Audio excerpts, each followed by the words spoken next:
Vous savez, l'agriculture, c'est pas facile. Un paysan qui produit 1 hectare et à la fin, au lieu d'avoir minimum 3 hectares, il s'en sort avec une personne. Combien il va le vendre? Et quand il va déduire les charges, n'oubliez pas que actuellement, nous ne sommes plus dans l'agriculture familiale.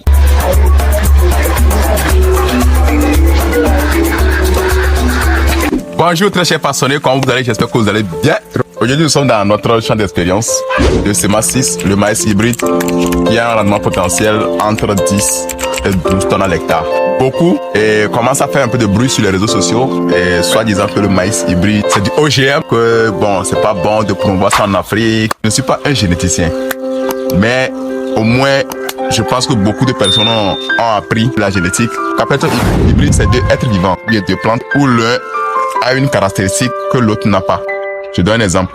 On va venir dans le cas des maïs. On peut avoir un qui a la couleur jaune, un qui a la couleur blanche. Maintenant, on peut les hybrider pour avoir une couleur qui est jaune clair. C'est-à-dire qui n'est pas trop blanc, qui n'est pas trop jaune. Maintenant, prenons le cas de devoir produire en Afrique.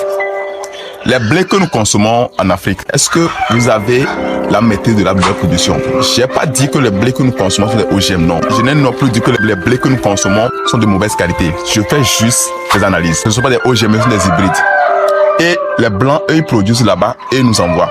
Donc, les gens préfèrent plutôt, au lieu qu'on produise le maïs localement ici, qu'on dit que non, on va utiliser le local et maintenant, on produit, le rendement est très faible. À titre d'exemple, le rendement qu'on peut avoir sur 1 hectare pour le maïs local, je ne dis pas que c'est pas bon. Mais nous sommes tous des businessmen. Il faut qu'on parle en termes d'argent. Le rendement qu'on peut avoir sur 1 hectare de maïs local, c'est rare, très rare que ça dépasse même 1 tonne. Maintenant, vous préférez qu'ils nous produisent encore le maïs qui est l'identité même du Togo. Parce que au Togo, si on veut identifier le Togo par une culture, c'est le maïs. Maintenant, le maïs qui est notre identité, qu'on commence maintenant à importer du maïs de l'extérieur. Donc, je pense que c'est ce que les gens veulent. Ou bien, on préfère continuer à souffrir. Vous savez, l'agriculture, c'est pas facile. Un paysan qui produit 1 hectare et à la fin, au lieu d'avoir minimum 3 hectares, il s'en sort avec une personne. Combien il va le vendre? Et quand il va déduire les charges, n'oubliez pas qu'actuellement, nous ne sommes plus dans l'agriculture familiale. L'agriculture familiale, c'est que quoi? Tu prends toute ta famille et puis bon, vous allez travailler, le soir, vous revenez manger. Là, il n'y a pas assez de sorties. Par exemple, tu ne vas plus payer les métayers, tu ne vas plus payer les trucs là. Mais tout ça doit être déduit parce qu'eux aussi travaillent. Maintenant, si on va déduire tout ça là, avec 800 kilos, combien va te rester? Maintenant, imaginons qu'on le vend même le kilo à 250. 250, c'est le plus élevé. Sinon, le maïs, quand ça sort, ça commence à faire de 85 à 90. Maintenant, prenons 250. Le maïs que tu as pris à 800 kilos, tu le vends à 250. 250 fois 800, ça va commencer avec 200 000. 200 000 va faire quoi?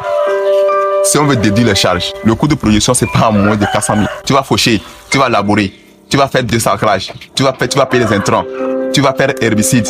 Ah, c'est ce qui fait quand même que les gens ne s'en sortent plus. Et ils abandonnent. Avant, le maïs était moins cher. Et là, les gens... Est-ce que vous avez une fois posé la question pourquoi le maïs commence à être cher? C'est parce que les gens ont commencé à abandonner le maïs. Parce que quoi? Ils ont trouvé que c'est pas rentable. Maintenant, si aujourd'hui, on a une autre alternative où on nous présente des maïs hybrides qui peuvent produire jusqu'à quoi? 10 tonnes à l'hectare. Regardez ces épis là. Ici, là, c'est 2 épis. Il y a d'autres qui ont fait 3 épis. Regardez ça là. Ça, c'est 2 épis. Il y a d'autres qui ont fait jusqu'à 3 épis. Vous imaginez? Et tu as au moins, même si c'est 5 tonnes que tu as par hectare, et après tu as déduit les charges, tu vois qu'au moins, même si c'est 100 000, ça te reste. C'est pas beaucoup. La personne là aura tendance à le faire. N'oublions pas aussi qu'il y a le changement climatique aussi qui nous tape. Tu vas produire même et le plus va tomber. Donc les gars, arrêtons cette spéculation et mettons en valeur ce qu'on a. Le maïs, c'est produit par la Sémaphore qui est basé au Burkina Faso. Donc juste pour dire que le maïs est produit localement pour uniquement les Africains. C'est pas une semence qu'on a importé de l'extérieur. Donc OGM, regardez ça là, ça par exemple, c'est plus quelqu'un qui va te dire que ça va marcher. Imagine ça là, tu as juste 1 hectare.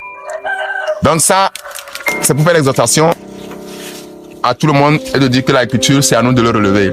Il faut qu'on ramène le maïs à 120 francs le kilo cette année. Parce que c'est la loi de l'offre et de la demande, quoi. Si tu produis, imaginons que tu produis 1 hectare et tu as 10 tonnes, même si tu le vends à 120 francs, ça va combien? Ça fait 1 200 000. Si tu dédies la charge qui est à peine 400 000, tout le reste là c'est pour toi.